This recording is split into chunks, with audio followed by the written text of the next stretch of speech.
Until recently, the UK had a very centralised tax system. Taxes have been set and spent by the UK government with little variation or local autonomy across the UK. Today I'm joined by Sharon Blain from our Devolved Taxes network to discuss how tax powers are changing and how Brexit could impact this further. So Sharon, what are the current trends that we're seeing? Well, that centralised model is definitely changing. So we already have seen taxes being devolved to Scotland, from income tax to stamp duty, and we're seeing a similar process in Wales and potentially in Northern Ireland as well. We see also momentum in England for tax and spending powers to go down to local authorities. We see it in the city deals that have been negotiated and which continue to be negotiated, and in the Mayor of London's calls for tax powers to be given to the capital, and of course in the continuing government support for the Northern Powerhouse process. And why do we think we're seeing this desire for more devolution? I think part of the underlying impetus is to bring a bit more accountability and flexibility into our existing tax system. But also cities and regions really want to be able to shape their own future. And arguably the EU referendum has given a greater impetus to that as well.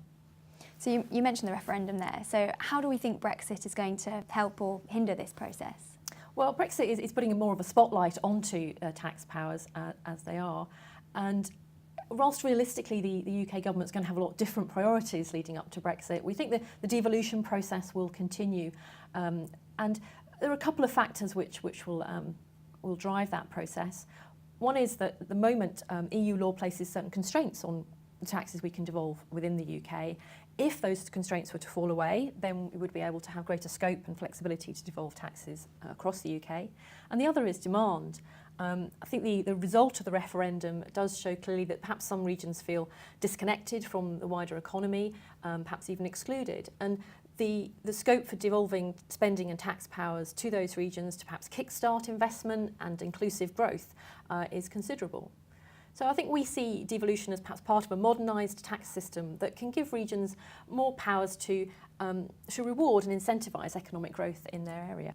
Thank you, Sharon, very much for your time. So it sounds like across the UK there's the potential for a lot of change on how we set and manage taxes as we move towards Brexit.